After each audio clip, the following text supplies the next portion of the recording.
Hi friends, welcome to உண்மையும் பொய்மையும். மக்கள் அன்றாட பாதிக்கிற விஷயங்களை நம்ம அலசி ஆராயணும்னா அரசியலை தொடாம நாம் அரசியல் ஆராய முடியாது. அப்படி அரசியலை நாம் தொடும்போது அரசியல் கட்சிகளை விட்டு விட்டு அரசியலை பார்க்கவும் முடியாது. அப்படி கடந்த 60 ஆண்டுகளா தமிழகத்தை 2 கட்சிகள் மாறி மாறி ஆட்சி பண்ணிட்டு இருக்காங்க. அந்த 2 பிரதான கட்சிகள்ல ஒன்றான அனைத்து இந்திய அண்ணா திராவிட முன்னேற்ற கழகம் ஏடிஎம்கே குறித்து தான் இன்னைக்கு நம்ம பார்க்க போறோம். உங்களுக்கே தெரியும், கடந்த சில நாட்களா ஏடிஎம்கே ஜெயலலிதா அம்மையாருக்கு பிற்பாடு பிரிந்து அம்மா முன்னேற்ற கழகம்னு டிடிவி தினகரன் ஒரு கட்சி தொடங்கிட்டாரு. அம்மாவின் தோழியாக இருந்த சின்னம்மா சசிகலா அவங்க தனியா இப்போ ஒண்ணுமே பண்ணாம அரசியல்ல இருக்கிறாங்க. ஓபிஎஸ் அம்மா உயிரோட இருந்த காலத்திலே முதல்வராக அமர்த்தப்பட்ட ஓபிஎஸ் தனியாயிட்டாரு. இப்ப எடப்பாடி பழனிசாமி ஐயா கையில அதிமுக இருக்குது. இப்ப இந்த எல்லா பிரிவுகளையும் இணைச்சு அதிமுகவை ஒருங்கிணைக்கணும்னு ஒரு முயற்சி எடுக்கப்படுது. அதை பேரளவுல முன்னெடுத்து செல்றவர் அதிமுகவுடைய தலைவர் கே.ஏ. செங்கோட்டையன் அவர்கள். என்னதான் கே.ஏ. செங்கோட்டையன் அவர்கள் முன்னெடுத்து சென்றாலும் அப்பட்டமா வெட்ட வெளிச்சமா தெரிகிற ஒரு விஷயம், இதுக்கு பின்னாடி டெல்லியில் உள்ள பாஜகவோட கை இருக்குது. வெட்ட வெளிச்சமா தெரிகிற அளவுக்கு இது வெளிப்படையாவே நடக்குது. இப்ப இது தெரியணும்னா நமக்கு அதிமுகவோட சின்ன வரலாறு, எல்லாத்துக்கும் அதிமுக என்னன்னு தெரியும். திராவிட முன்னேற்ற கழகம் அப்படிங்கிற அறிஞர் அண்ணாவால் தொடங்கப்பட்டு 1967 ஆட்சிக்கு வருது. 1967 to 69 வரைக்கும் அறிஞர் அண்ணா முதலமைச்சராக இருக்கிறாரு. பதவியில் இருக்கும்போது இறந்து போறதுனால 69 இருந்து கலைஞர் கருணாநிதி அவர்கள் முதலமைச்சராக ஆட்சிக்கு வர்றாரு. அப்ப 72ல என்ன ஆகுதுன்னா, கணக்கு கொடு அப்படின்னு சொல்லி எம்ஜிஆர் கேட்டு கட்சியை 2ஆ உடைக்கிறார். அப்படி இருக்கும்போது என்ன ஆகுதுன்னா, இந்த சமயங்கள்ல எம்ஜிஆர் தான் திமுகவோட பொருளாளராக இருக்கிறார். 1972ல எம்ஜிஆர் கணக்கு கொடுங்க அப்படின்னு சொல்லி கருணாநிதி அவர் கேட்கும்போது கருணாநிதி கணக்கு கொடுக்க மாட்டேன்னு சொல்லி அந்த கட்சி 2ஆ உடைஞ்சு அப்ப எம்ஜிஆரை கட்சியை விட்டு வெளியில தள்ளுறதுனால எம்ஜிஆர் அதிமுக தொடங்குறாரு. அப்ப திமுக தரப்பு என்ன சொல்றாங்கன்னு, என்னையா வேடிக்கையா இருக்கு, நீயே தானே பொருளாளர், நீயே கணக்கு கேட்டேன்னு எப்படி கணக்கு ஓண்டதானே இருக்கணும் அப்படின்னு திமுக சொல்லவும், அதிமுக தரப்பு என்ன சொன்னாங்க, நீ கொள்ளையடிச்சிட்டு அப்படின்னு சொல்லவும் கட்சி 2ஆ பிளந்தது. இப்படிதான் எம்ஜிஆர் வெளியில வந்தாரு. அதிமுக தொடங்கப்பட்டது. தொடங்கப்பட்ட காலத்துல இருந்து அதிமுகவோட ஒரு ஸ்பெஷாலிட்டி நீங்க சொல்லலாம், தலைவர் தான் அதிமுக தான் தலைவர் அப்படிங்கிற அளவுக்கு ஸ்ட்ராங்கான தலைவர்களை மட்டுமே நம்பி தொடங்கின கட்சி அதிமுக. கொள்கையாவில் பாத்தீங்கன்னா அதிமுகவுக்கும் திமுகவுக்கும் பெரிய வித்தியாசம் இருக்காது. ஏன்னா அண்ணா தொடங்கின கட்சியை தான் அப்படி பிரிஞ்சதுனால இவங்களும் அண்ணாவை தான் தலைவர்னு சொல்றாங்க. அப்ப அதே கொள்கைகள்லாம் இருந்திருக்க முடியும், மாற முடியாது. கொள்கை அளவுல 2 பேருக்குமே ஒண்ணுதான். ஆனா அதிமுகங்கிறது ஸ்ட்ராங்கான தலைவர் தான் எல்லாம் அப்படின்னு தொடங்கப்பட்ட ஒரு கட்சி. 1972 தொடங்கப்பட்டதுல இருந்து ஜெயலலிதா அம்மையார் 2016 டிசம்பர் 5ஆம் தேதி இறக்குற வரைக்கும் அதிமுக ஸ்ட்ராங்கான தலைமை நிறைந்த கட்சி. வேற எதுவுமே கிடையாது, ரெட்டலையும் தலைமையும் மட்டும்தான் அதிமுக. அதிமுக எடுக்கப்படுற எல்லா முடிவுகளும் தொண்டர்களால் அப்படியே ஏற்றுக்கொள்ளப்படும். தலைமையால் எடுக்கப்படுற எல்லா முடிவுகளும் தொண்டர்களால் அப்படியே ஏற்றுக்கொள்ளப்படும். ஒரு ஸ்ட்ராங்கான தலைமைக்கு பேர் போன ஒரு கட்சியாக அதிமுக இருந்துச்சு. இதனால தானோ என்னவோ எம்ஜிஆர் காலத்திலேயாச்சும் திமுக பிரிஞ்சு வந்த நிறைய தலைவர்கள் இருந்ததுனால ஒரு 2ஆம் கட்ட தலைமைங்கிற ஒண்ணு இருந்துச்சு.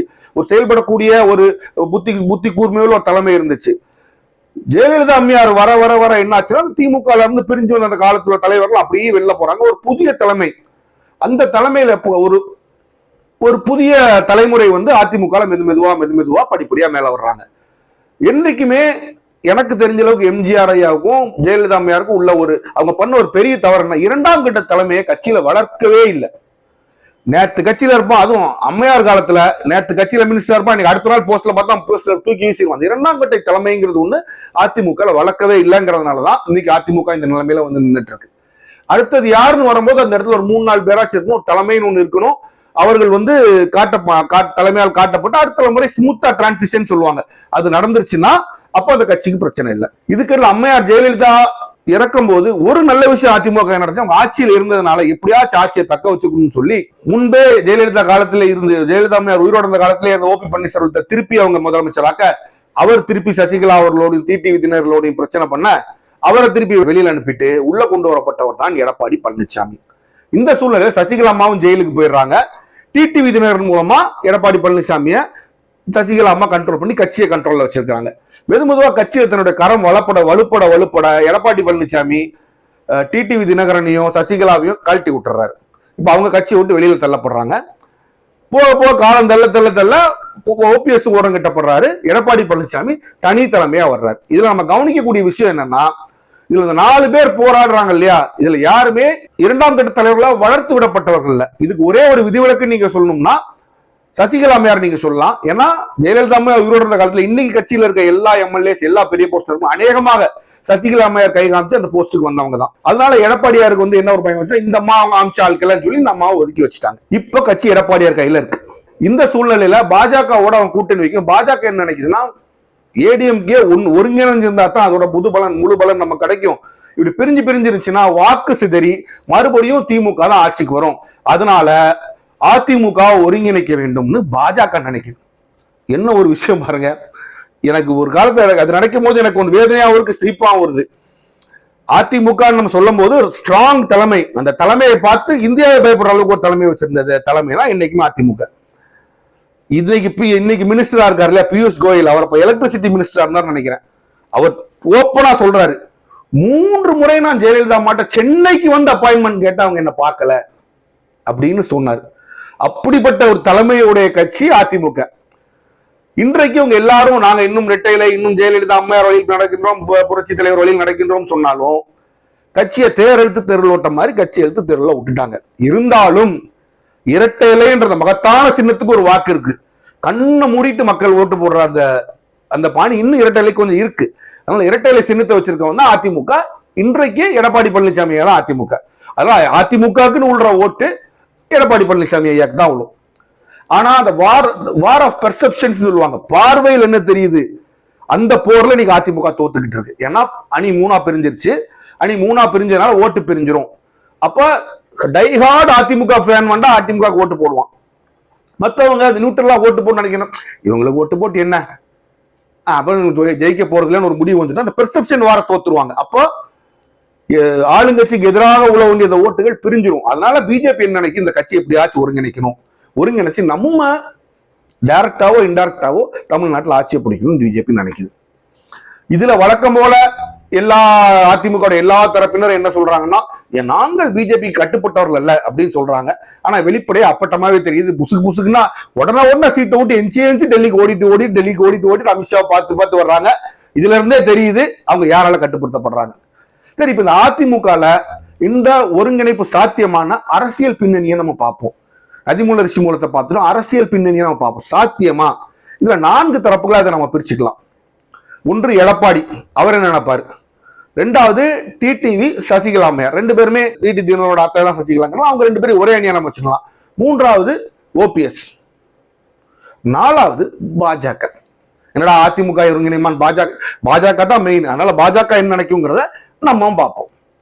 இதுக்கு முன்னாடி நம்ம அதிமுக வாக்கு வங்கிங்கிற ஒரு விஷயத்தை நல்லா புரிஞ்சுக்கணும். ஏன் இப்படி பிரிஞ்சு கிடக்கிறதுல ஏன் இணையருக்குள்ள சாத்தியக்கூறுகள் இருக்கோ இல்லையோங்கிறதுக்குள்ள அடிப்படை காரணிகளை நம்ம பார்த்துக்கணும். அதாவது அதிமுக பாத்தீங்கன்னா 3 சமுதாயத்தினர் ஓட்டு அவங்களுக்கு முழுமையா கிட்டத்தட்ட முழுமையா கிடைக்கும். ஒண்ணு தெற்கே பாத்தீங்கன்னா முக்குளத்தோர் சொல்லுவாங்க, தேவர் சமுதாயத்தோட ஓட்டு அவங்களுக்கு முழுமையா கிடைக்கும்.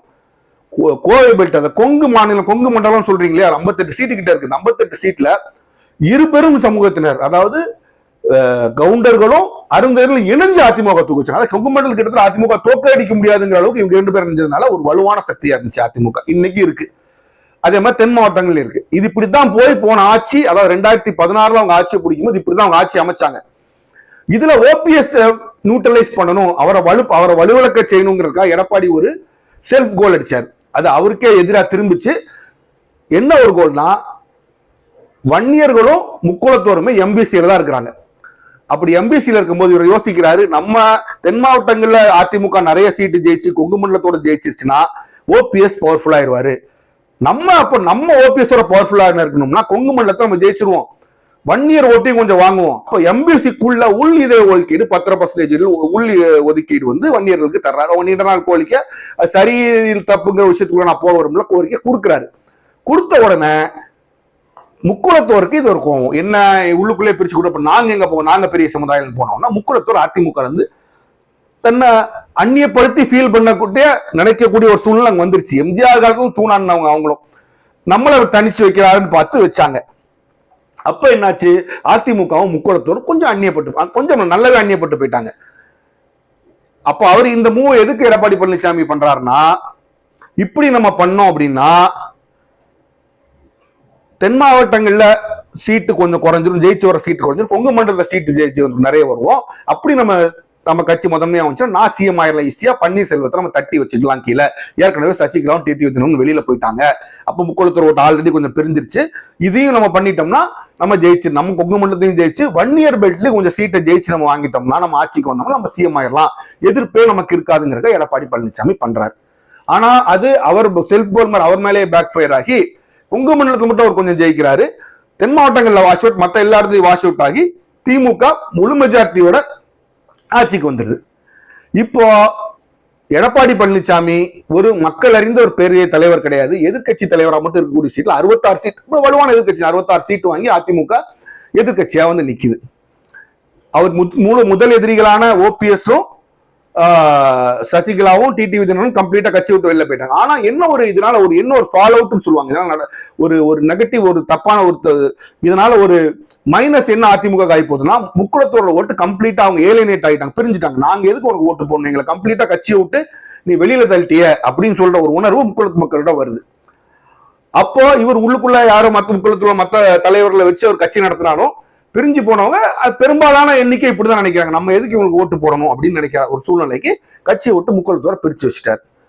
அப்போ அப்படி பிரிச்சு வைக்கும் போது இந்த சூழ்நிலையில தான் செங்கோட்டையன், அவர் சார்ந்த கவுண்டர் சமூகத்தை சார்ந்த செங்கோட்டையனே வந்து கட்சியை ஒருங்கிணைக்கணும்னு பேசுறாரு. இப்போ அதிமுகவுல இதுவரைக்கும் எடப்பாடி பழனிசாமி மேஜர் டெசிஷன்லாம் ரொம்ப தட்டால் எடுக்க மாட்டார், மெதுவா அப்படியே மெதுவா படத்துல ஊசி சொருகிற மாதிரி சொருவது எடப்பாடி பழனிசாமியோட ஸ்டைல். ஆனா செங்கோட்டையன் வந்து இந்த மாதிரி அதிமுக ஒருங்கிணைக்க போற 10 நாள்ல உங்களுக்கு தெரிய வரும் சொன்ன உடனே ஒரு காரியம் எடப்பாடி பழனிசாமி பண்ண, அதிமுக தொண்டனுக்கு ஒரு ஸ்ட்ராங்கான தலைமை பிடிக்கும். ஏன்னா இது வரைக்கும் கடந்த 50 வருஷங்கள் அவன் பார்த்தது வந்து ஒரு ஸ்ட்ராங்கான தலைமை. வெளில போடா வெளில போடா நீ தேவையில்லை, நான் எல்லாம் கட்சி நடத்த தலைமையே பார்த்து பழக்கப்பட்டாங்க. ஒரு செகண்ட்ல அடிச்சு செங்கோட்டையனை டம்மி ஆக்கி கட்சி விடுதல் எல்லா போஸ்ட்ல இருந்து உருவி வெறும் அடிப்படை உறுப்பினரா மட்டும் வச்சு செங்கோட்டையனை டம்மி ஆக்கிட்டார். இது ஒரு ஸ்ட்ராங்கான ஒரு பொலிட்டிக்கல் மூவ். இது பொதுவாக அதிமுக தொண்டனுக்கு பிடிக்கணும். தன்னை ஒரு தலைவரா அதிமுக தொண்டனுக்கு ஏத்த மாதிரி ஒரு தலைவரா ப்ரொஜெக்ட் பண்றாரு. ஆனா இதுக்கிடையில என்னாச்சு அப்படின்னா, இதுக்கு பின்னால இன்னொரு சின்ன அரசியல் கணக்குகள் நீங்க புரிஞ்சுக்கணும். தமிழ்நாட்டில் ஒரு பிளஸோ மைனஸோ உண்டு. தமிழ்நாட்டுடைய பெரிய சமூகங்கள் எல்லாத்துக்குமே ஒருத்தர் பிடிக்காது. நீங்க எந்த சமூகமா இருக்கு, நாடார்களா இருக்கட்டும், குலத்தாரா இருக்கட்டும், தென் மாவட்டத்தில் தேவேந்திர குல வேளாளராக இருக்கட்டும், ஆதி திராவிடர்கள மக்களா இருக்கட்டும், வன்னியர்களா இருக்கட்டும், இல்லைன்னா யாதவ மக்களா இருக்கட்டும், இப்படி ஒவ்வொரு கவுண்டர்களா இருக்கட்டும், இப்படி ஒவ்வொருத்தருக்கும் ஒருத்தர் ஆகாது. அதனால என்னைக்குமே சிஎம்மா வரவங்க இந்த சமூகத்துல இல்லாதவங்க தான் வருவாங்க. இதுவரைக்கும் அதிமுகவோட பிளஸ் என்னன்னா, எம்ஜிஆர் என்பவர் ஒரு மலையாளி, அவரை நியூட்ரலா பார்த்தாங்க. ஜெயலலிதா என்பவர் ஒரு பிராமணர், அவரே நியூட்ரலா பார்த்தாங்க. இந்த சமூகத்துல யாரும் இல்லைங்க, மக்கள் எல்லாரும் ஓட்டு போட்டாங்க. இப்ப எடப்பாடி பழனிசாமி மேல வந்த உடனே அதிமுக எப்படி அவங்க பார்க்க ஆரம்பிச்சிட்டாங்கன்னா, இவர் கவுண்டர்களின் தலைவர் முக்குளத்தோர்களும் மற்றவங்க பார்க்க ஆரம்பிச்ச உடனே அது அதிமுக ஒரு பெரிய மைனஸா உழுது. இந்த சூழ்நிலையில எடப்பாடி பழனிசாமி என்ன பண்ணிருக்கலாம் அப்படின்னா, கொஞ்சம் அவங்களை அவுட்ரீச் பண்ணி தேவர்களை கொஞ்சம் இணைச்சு கொண்டு போக ட்ரை பண்றதுக்கு பதிலா அவர் இந்த 10% ரிசர்வேஷன் கொடுத்து கம்ப்ளீட்டா எடப்பாடி பழனிசாமி அவங்களை ஒதுக்கிட்டார். இப்ப இந்த சூழ்நிலை தான் ஒருங்கிணைக்கணும்னு பாக்குறாங்க. அப்போ எடப்பாடி பழனிசாமி இதுக்கு ஒத்துக்குவாரானா, என்னோட கணக்குப்படி நிச்சயமா அவர் இடத்துல நான் இருந்து அரசியல் காய் நகர்த்துகள் இருந்ததுன்னா, அதிமுக தான் கையில இருக்கிற வரைக்கும் தான் எடப்பாடி பழனிசாமி ஒரு மனிதர் பெயரே உலகத்துக்கு தெரியும். இல்ல எடப்பாடி பழனிசாமி அவர்கள் ஒரு டம்மி தான், அவருக்கும் தெரியும். நம்ம சொல்லணும் அவசியம் இல்லை, அது அவருக்கும் தெரியும். அதனால அதிமுக தன்னுடைய கையை விட்டு போய்விடக் கூடாது. தான் கஷ்டப்பட்டு போராடி பல காய் நகர்த்தலுக்கு அப்புறம் தான் கைக்கு வந்த அதிமுக தன்னுடைய கையை விட்டு போயிடக்கூடாதுங்கிற ஒரு பர்டிகுலரா இருக்கணும். அப்படி இருந்தா அவர் என்ன பண்ணும், ஓபிஎஸ் அவர்கள் ஏற்கனவே உள்ள இருந்து வெளில துரத்தார், பெரிய லெவல்ல அரசியல் அவரை நீங்க கொஞ்சம் கண்ட்ரோல் பண்ணி வச்சுக்கலாம். ஆனா டிடிவி தினகரனும் சசிகலா அம்மையார் அப்படி இல்லை. அரசியல் கட்சியில எப்போதுமே அவங்களோட மேல இருந்தவங்க. அவங்க டிடிவி தினகரன் கூட விட்டு சசிகலா அம்மையார் நினைச்சதுனாலதான் நீங்க எல்லாம் இன்னைக்கு முதலமைச்சரா வானீங்க, எல்லாரும் மினிஸ்டரா வானீங்க. இன்னைக்கு கட்சியில இருக்க எல்லா எம்எல்ஏக்களும் அந்த அம்மாவை பார்த்து அவங்களோட ஆசீர்வாதத்தால எம்எல்ஏ வானாங்க, மறுக்க முடியாத உண்மை. அப்ப எந்த சூழ்நிலையிலையும் சசிகலா அம்மையாரையும் டிடிவி தினகரனையும் எடப்பாடி கட்சிக்குள்ள சேர்க்கவே மாட்டார். அந்த ஒருங்கிணைப்புங்கிறது சாத்திய கூறே கிடையாது. அப்படி ஒரு ஒருங்கிணைப்புக்கு ஒத்துக்கிட்டாருன்னா எடப்பாடி பழனிசாமி கட்சியில நிச்சயமா இன்னைக்கு நாளைக்கு அவரோட பதவிக்கு ஆபத்து வரும். ஏன்னா என்றே ஒரு நாள் சசிகலா அம்மையாருங்கிறவங்க இவங்க இன்றைக்கு இருந்த எல்லா எம்எல்ஏக்கும் தலைவராக இருந்திருக்காங்க. அன்அபிஷியல் நம்பர் 2 ஜெயலலிதாமாவை பார்க்கறது கட்சியில எல்லாத்துக்கும் நடக்காத காரியம். எல்லா விஷயமுமே சசிகலா அம்மையார் மூலமா நடந்துச்சு, இது அதிமுக எல்லாத்துக்கும் தெரியும். அப்ப அவங்க அப்படிப்பட்ட ஒரு ஆளுமை உள்ள வரும்போது இவரோட தலைமை கொஞ்சம் ஆறத்தான் செய்யும், தள்ளி விட்டு ஒரு பதவி போவதற்குள்ள வாய்ப்புகள் ரொம்ப ஜாஸ்தி. அதனால எந்த சூழ்நிலையிலையும் இந்த ஒருங்கிணைப்புக்கு எடப்பாடி பழனிசாமி ஒத்துக்க மாட்டாரு. அப்படி நீங்க அவரை ஒத்துக்க வைக்கணும், அவர் கைகளை கட்டி வேற வழியே இல்லை அப்படிங்கிற சூழ்நிலை 100% வந்தா தான் எடப்பாடி பழனிசாமி ஒத்துக்குவார். அதனால என்னோட முடிவு என்னன்னா, இந்த ஒருங்கிணைப்புக்கு தன்னால் முடிஞ்ச வரை எடப்பாடி பழனிசாமி எதிர்ப்பார். கிட்டத்தட்ட ஒத்துக்கவே மாட்டார்ன்ற முடிவு கூட என்னால சொல்ல முடியும். ஏன்னா இந்த ஒருங்கிணைப்புக்கு ஒத்துக்கிட்டாருன்னா எடப்பாடி பழனிசாமி அதிமுகங்கிற கட்சியை தன்னோட கையிலிருந்து இழந்து போவாருங்கிறது அவருக்குமே நல்லா தெரியும். ஏன்னா அவர் சார்ந்த சமூக கவுண்டர் சமூகத்துல இன்னொருத்தர் கொண்டு வந்தால் இவரத்தை புறந்தள்ளிட்டு செங்கோட்டையனை இன்னொருத்தரை கொண்டு வந்து அந்த இடத்த அவங்க நிரப்பிட முடியும். எடப்பாடி பழனிசாமி அப்படி ஒரு ஆளுமை உள்ள தலைவர் இல்லைன்னு அவருக்கும் தெரியும். அதனால அவர் நிச்சயமா ஒத்துக்க மாட்டார். ரெண்டாவது நம்ம இன்னொருத்தர் மூலமா பார்க்கணும்னா ஓபிஎஸ் அவர்களுக்கு ஒண்ணு நல்லா தெரியும். எடப்பாடி பழனிசாமி ஐயா சொல்லலாம் தனக்கு நான் என்னோட கவுண்டர் சமூகத்தையும் கொங்கு மண்டலத்தையும் கையில வச்சிருக்கேன்னு. சசிகலா அம்மையாரும் டிடி சொன்னா முக்குளத்தோர் ஓட்டு எனக்கு கணிசமா இருக்குன்னு சொல்லலாம். ஆனா இது ரெண்டையுமே ஓபிஎஸ் அவர்களால சொல்ல முடியாது. ஒரு மக்கள் தலைவர் நீங்க அவரை சொல்ல முடியாது. என்றைக்குமே ஒரு பாய் நெக்ஸ்ட் அப்படி பக்கத்து வீட்டுக்காரர் மாதிரி அப்படி ஒரு இமேஜ் உள்ள ஒரு மனிதர் தான் ஓ பன்னீர்செல்வம். அதனால ஓ பன்னீர்செல்வத்துக்கு அரசியல் வெயிட்டேஜ் அப்படிங்கிறது ரொம்ப கிடையாது. அதனால ஓ பன்னீர்செல்வத்தினால் இந்த சைட்ல கால் வச்சாருன்னா கவுந்தரும், எந்த சைட்ல கால் வச்சா கௌரவம் செய்யாது, மேலேயும் வராது. ஆனா தனிப்பட்ட முறையில் அவர் தொகுதிக்குள்ள ஒரு செல்வாக்கு இருக்கலாம், அதை தாண்டி அவர் இனத்திலேயே ஒரு பெரிய செல்வாக்கு கிடையாது. அப்ப ஓபிஎஸ் ஐயா என்ன முடிவெடுக்கலாம்னா, என்ன பழையபடி நீங்க நம்பர் 2 ஆக்குனீங்கன்னா நான் ஒத்துக்கிறேன்னு சொல்லி கட்சிக்குள்ள கூட வரலாம். ஏன்னா முன்பு ஓபிஎஸ் ஐயா அதிமுக இருந்ததுக்கும் இப்ப திருப்பி உள்ள அதுக்கு இடைப்பட்ட காலத்துல அவரோட பவர் செல்வாக்கு கணிசமா குறைஞ்சிருச்சு. இனிமேல் அவரால் கட்சிக்குள்ள நேரடியா எடப்பாடி பழனிசாமி ஐயா அவர்களுக்கு ஒரு சவாலா அமைய முடியுமானா ரொம்ப ரொம்ப கஷ்டம். ஆனா அத ஓபிஎஸ் அவர் ஒத்துக்குவாரான்னா, நம்ம கடந்த கால வரலாறு பார்த்தோம்னா உங்களுக்கு அரசியல் உதாரணம் சொல்றேன். தேவகவுடா அவர்கள் பிரதம மந்திரி ஆனதுக்கு அப்புறம் திருப்பி கர்நாடகாவோட முதலமைச்சர் ஆனா ஒரு டிமோஷன் ஆனாலும் ஆக மாட்டேன்னு சொல்லி தன்னுடைய மகனை சிஎமாக்குனதுனால இன்னைக்கு அங்க ஜனதாதள் செக்குலர் கட்சி யானை தேஞ்சு கட்டருமா போன மாதிரி நாசமா போச்சு. ஏன்னா தேவகவுடா இருந்து சிஎம்மா இருந்திருந்தாருன்னா அவர் அந்த கட்சியை நடத்தி இருந்திருப்பார். அதே மாதிரி ஆனா ஓபிஎஸ் அப்படி கிடையாது. முதலமைச்சரா இருந்துட்டு அதுக்கப்புறம் மினிஸ்டர் போஸ்ட் கொடுத்து அம்மான்னு வாங்கிட்டு வந்துட்டார். அது என்ன பொறுத்தவரை கௌரவ குறைச்சலான செயல். முதலமைச்சருக்கு ஒரு ஸ்டேட்டோட தலைவர் நீங்க, அதுக்கப்புறம் சாதாரண மினிஸ்டரா நீங்க இருக்கிறது கொஞ்சம் கௌரவ குறைச்சலான செயல். ஆனால் அவரை பத்தி அவர் பெருசா அவர் ஒன்றும் பெருசா வருத்தப்படல. அந்த பதவியை ஏத்துக்கிட்டாரு. அதுக்கப்புறமா முதல்லையாச்சும் ஜெயலலிதா கீழே இருந்தாலும் அதுக்கப்புறம் எடப்பாடி பழனிசாமி டெபுட்டி சிஎம்மாருக்கு கூட ஒத்துக்கிட்டாரு. அவருக்கு பதவி தான் மெயின். ஆனால் இந்த இடத்துல ஒரு முக்கியமான கேள்வி என்னன்னா, தனிப்பட்ட முறையில ஓபிஎஸ் ஆல ஒரு பெரிய பயன் எடப்பாடி பழனிசாமிக்கு இருக்காது. என்ன முக்குளத்தூர்ல சில பேர் சரி நம்மளாலையும் சேர்த்துக்கிட்டான்னு கொஞ்சம் நினைக்கலாம். ஆனால் இதுக்கு நம்ம மாத்தி யோசிச்சோம்னா, இதே எடப்பாடி பழனிசாமி இப்ப இருக்கிற மாதிரி டிடிவி தினகரனோடையும் சசிகலா அம்மையாரோடும் போய் சேர்ந்தோம்னா கிட்டத்தட்ட அந்த முக்குளத்தூர் ஓட்டு சாலிடிஃபை ஆகும். அந்த யூனிட்டி வந்துச்சுன்னா அப்ப அவங்க அதிமுகவோட இணைஞ்சாங்கன்னா அதிமுகவுக்கு பலன் உண்டு. இதுல நீங்க யோசிக்க வேண்டிய ஒரு விஷயம், தென் மாவட்டங்கள் முக்குளத்தூர் மட்டும்தான் உண்டானா அவங்க பெரிய அரசியல் சக்தி நீங்க மறுக்க முடியாது. முக்குளத்தூர் சமூகம் அவங்க ஜனத்தொகையும் தாண்டி ஒரு அரசியல் பவர் இன்ஃபுளுன்ஸ் பண்ணக்கூடிய ஒரு சமூகம். அதனால அவங்களோட ஓட்டு ரொம்ப ரொம்ப முக்கியம். அவங்க யாருக்கு ஓட்டு போடுறாங்களோ ரொம்ப ரொம்ப முக்கியம்.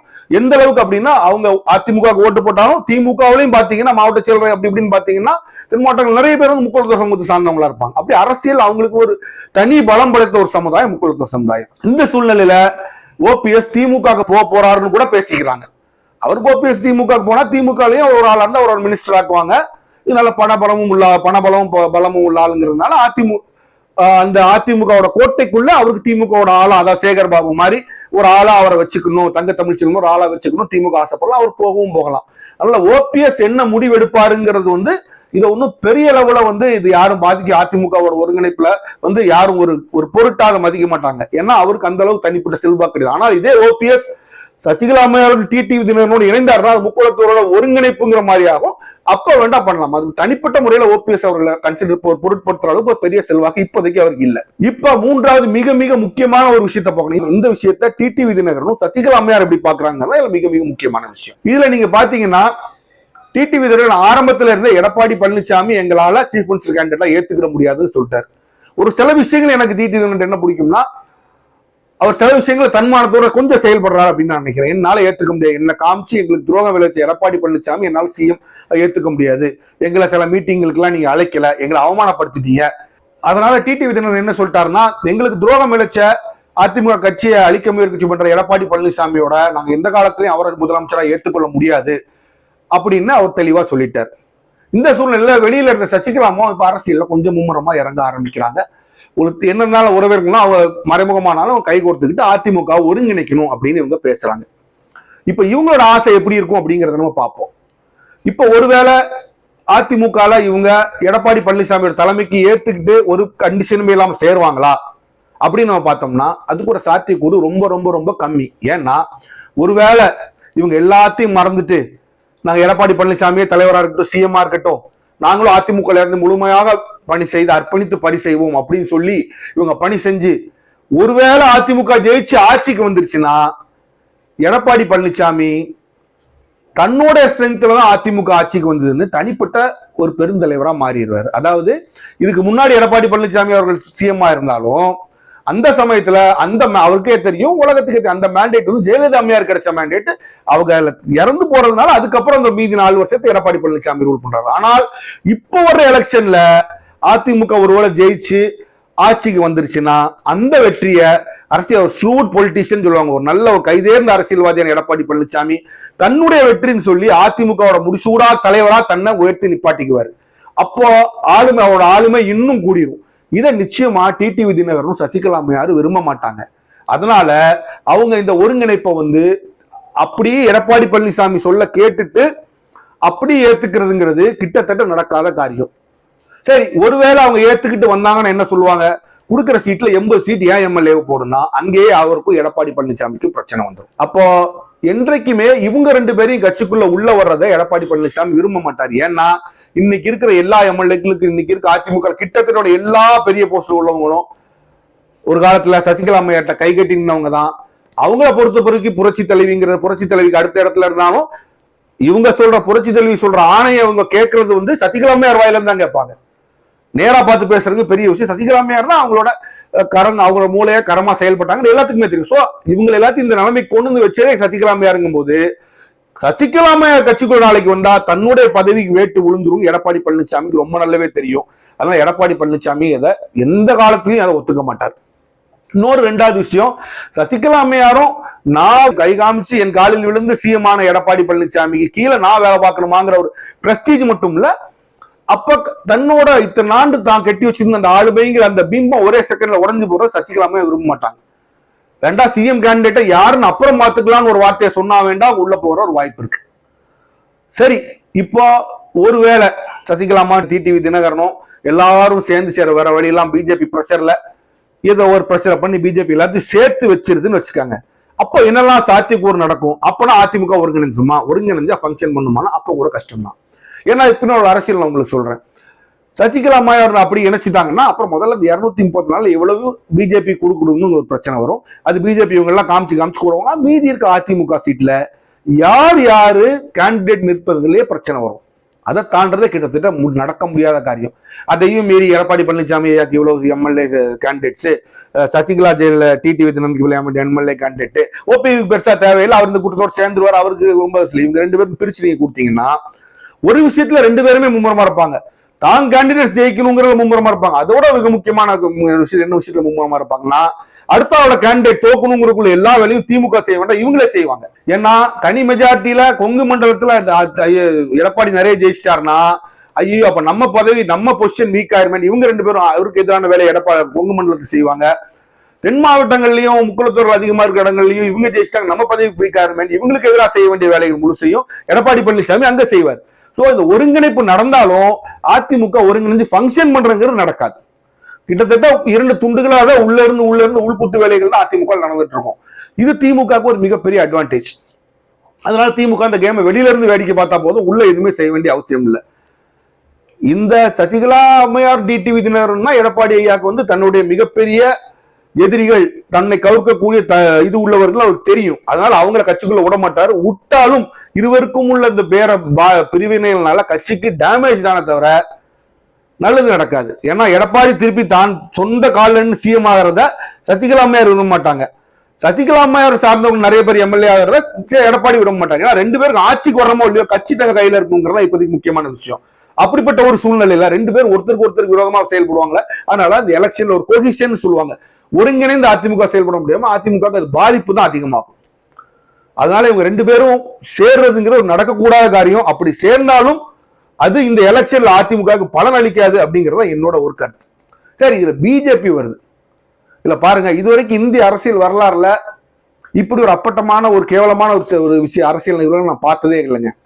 என்னன்னா எல்லா காங்கிரஸும் மறைமுகமா பின்னால ப்ரூவ் பண்ணும்.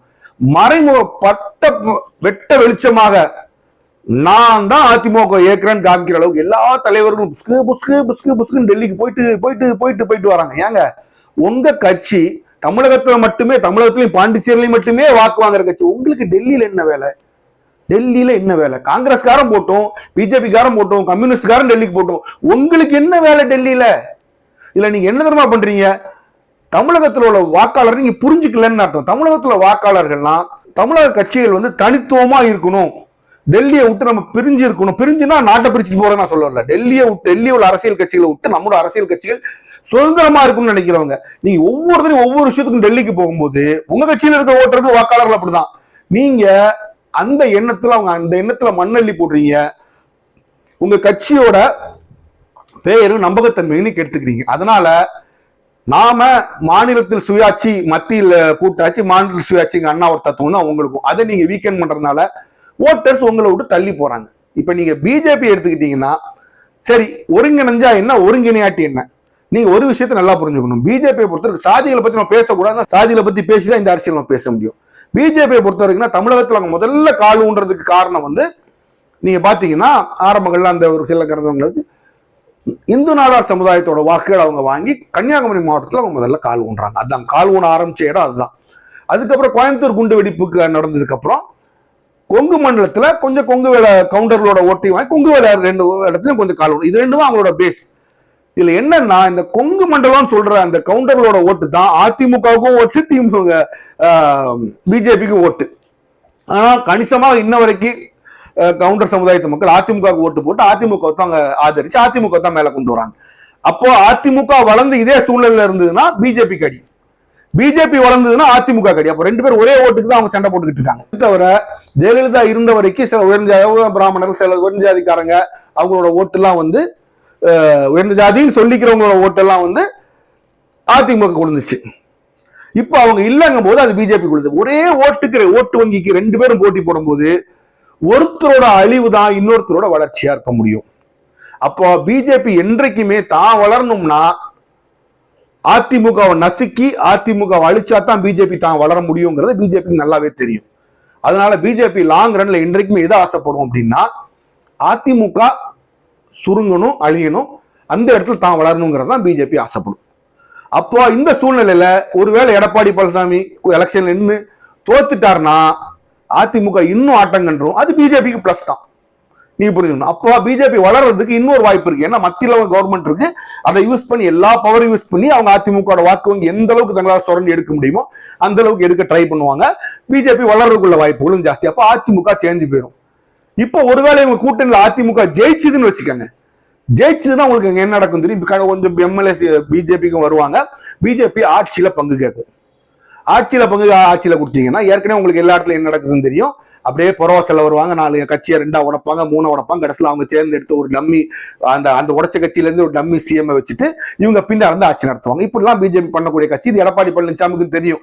நான் அரசியல் தெரியாத ஒரு தலைவர் அல்ல, கீழ்மட்டத்துல இருந்து அரசியல் மேல வந்த ஒரு தலைவர் தான் எடப்பாடி பழனிசாமி. அப்போ அதிமுக ஜெயிச்சாலும் BJP demand it's pound of ஃபிளஷ்மாங்க. தனக்கு தேவையான அந்த இதை அவங்கள பாடாப்படுத்தி வாங்கி எல்லாத்தையும் வாங்கி தன்னோட கட்சியை பிஜேபி வளர்த்துரும். அப்போ அதிமுக ஜெயிச்சாலும் தோத்தாலும் இதுல ஜெயிக்க போறது யாரு?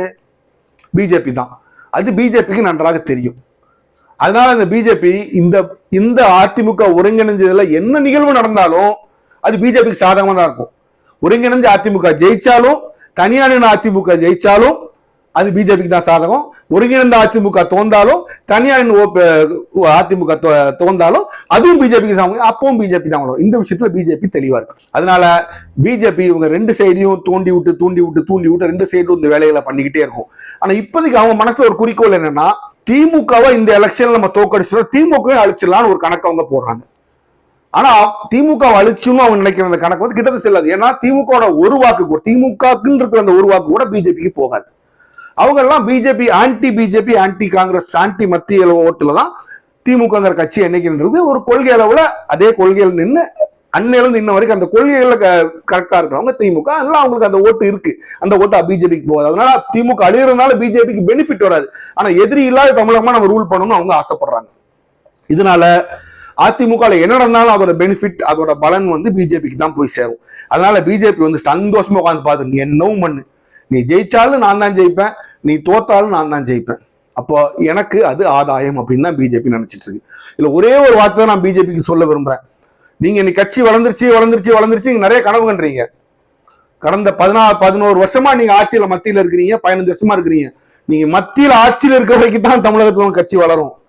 மத்தியில உங்க கையில ஆட்சி போச்சுன்னா தமிழகத்துல நீங்க திருப்பியும் 0 ஆயிருங்க. காங்கிரஸ் நிலைமை தான் உங்களுக்கும்.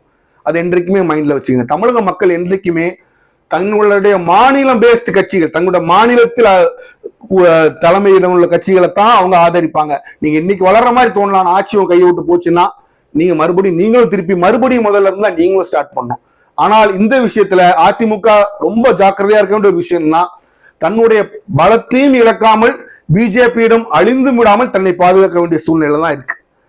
இதுதான் இந்த கட்சியில டிடிவி அதிமுக ஒருங்கிணைப்பு சாத்தியமான டிடிவி என்ன யோசிப்பாரு, எடப்பாடி பழனிசாமி என்ன யோசிப்பாங்க, ஓபிஎஸ் என்ன யோசிப்பாங்க, பிஜேபி என்ன யோசிப்பாங்க, 4 பிளேயர்ஸ் இருக்காங்க, அவங்க என்ன யோசிப்பாங்க அப்படிங்கிறத ஒரு அனாலிசிஸ் அப்படின்னு சொல்லுவாங்க.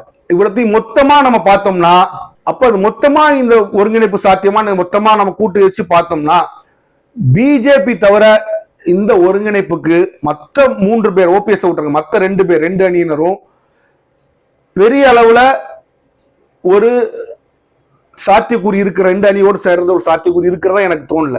ஏன் அப்படின்னா, இவர்கள் இருவரும் இணைந்தார்கள் என்றால் இவர்கள் இருவரும் ஒருத்தர் ஒன் அப் மேன்ஷிப், ஒருத்தர் மேல வரதுக்குள்ள போட்டியிலேயே அந்த கட்சி தோற்கோட கையை விட்டு வெளியில போயிடும். அதனால 2 பேரும் டிடிவி தினகரன் ஆசைப்படலாம், எடப்பாடி அவங்களை உள்ளோட மாட்டார். அதனால இந்த ஒருங்கிணைப்புக்குரிய சாத்தியக்கூறு ரொம்ப கம்மி.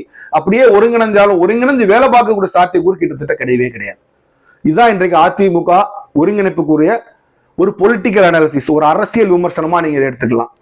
அப்போ இந்த எல்லாரும் இந்த எலெக்ஷனோட அதிமுக அழிஞ்சு அவ்வளவு சாதாரண இல்ல, மிக ஸ்ட்ராங்கான அடிப்படை உள்ள ஒரு கட்சி. இரட்டை இலவங்கிறது ஒரு சின்னம்ல, நிறைய பேர் ரத்தத்துல ஒரு விஷயங்கிறது அரசியலை பார்த்தவங்களுக்கு தெரியும். ஏன்னா நான் நிறைய பேர்ட்ட கேட்கிறேன், யாருக்கு ஓட்டு போடுவேன், எம்ஜிஆருக்கு ஓட்டு போடுவேன், எம்ஜிஆரும் செத்து போயிட்டார், அப்ப ரெட்டலைக்கு ஓட்டு போடுவேன் அப்படின்னு மக்கள் மத்தியில ஒரு பிரபலமான அவங்களோட வாழ்க்கையோட அங்கமா மாறிவிட்ட ஒரு சின்னம் ரெட்டையில. யார் கையில ரெட்டையில இருக்கோ அவங்க நிச்சயமா அரசியல் கொஞ்ச காலத்துக்காச்சு ஒரு பெரிய பவரா இருந்து தான் வாங்க. அதை அவங்க சரியா பில்டப் பண்ணா அந்த கட்சியை இன்னும் மேல கொண்டு வரலாம். இதுதான் இந்த நிதர்சனமான உண்மை. ஆனா இதுல ஒரு தவறான விஷயம் அதிமுக காரங்க என்ன பண்றாங்கன்னா, எடுத்ததுக்கெல்லாம் பிஜேபியோட ஒண்ணுது. நான் இப்போ உங்களுக்கு சொல்றேன், பிஜேபியை கலட்டி விட்டு உங்களால என்ன செய்ய முடிஞ்சாலும் பிஜேபி கிட்ட போகாம நீங்களே உங்களுக்குள்ள சண்டையோ பிரிவினையோ உங்களோட சேர்ப்போ எதுவும் பிஜேபிக்கு சேர்க்காம நீங்க தனிப்பட்ட முறையில் உங்க கட்சியை நீங்க இன்டர்னலாவே நடத்துனீங்கன்னா மக்கள் அதை ரசிப்பார்கள். ஒவ்வொரு முறையும் நீங்க அங்க போகும்போது அதிமுகங்கிற கட்சியே நீங்களே உங்க கட்சியோட வளவை தொடர்ந்துக்கிறீங்க. நீங்க தோத்தாலும் ஜெயிச்சாலும் நீங்க உங்கள் முடிவில் நீங்களே எடுத்தீங்கன்னா உங்க கட்சிக்கு ஒரு வலு இருக்கு. அதை நீங்க மனசுல வச்சுக்கோங்க. அதிமுகங்கிறது இன்றைக்கும் வலு உள்ள ஒரு கட்சி தான். நீங்க உங்களோட தலைமையில ஏறி பிஜேபியை வளர்த்து விடுற பணியை என்னோட நிப்பாட்டுங்க. உங்க கட்சி உள்ள விஷயங்களை நீங்க பிரிஞ்சிருந்தாலும் சரி, இரட்டையிலேங்கிற கட்சியை வச்சிருக்கிறவங்க என்றைக்குமே பலசாலிங்கிறது தான் ஒரு அரசியல்ல ஒரு தீர்க்கமான முடிவு. அதை நம்ம என்னைக்குமே புரிஞ்சுக்கணும். குறிப்பா அதிமுக தலைவர்கள் புரிஞ்சுக்கணும். ஒருங்கிணைந்தாலும் இணையாவிட்டாலும் அதிமுக தான், இரட்டை இலை ஒரு மிகப்பெரிய சின்னம் தாங்கிறத யாராலும் மறுக்க முடியாது. இப்படி தொடர்ந்து மக்களோட பாதிக்கிற பல விஷயங்களை நீங்க தெரிஞ்சுக்கணும்னா, அரசியல் காய் நகர்த்தல்களையும் அரசியல் பின் நிகழ்வுகளையும் நீங்க உங்களுடைய கால்குலேஷன்ஸ் சொல்லுவாங்க, அந்த கால்குலேஷன்ஸ் நீங்க புரிஞ்சுக்கணும்னா தொடர்ந்து இந்த சேனலை தயவு செய்து சப்ஸ்கிரைப் செய்து பாருங்க. இப்போ சொன்னது போல ஒவ்வொரு விஷயத்தையும் எடுத்து சொல்லுவது மட்டும் இல்லாம அது சாத்தியம் இல்லையா, அது எவ்வாறு நடக்கும் என்ற எங்க முடிவையும் நாங்க தெளிவாக சொல்லுவோம். மீண்டும் ஒரு நல்ல விஷயத்தை, மக்களை பாதிக்கின்ற விஷயத்தை எடுத்து பேசுவோம். மீண்டும் சந்திப்போம்.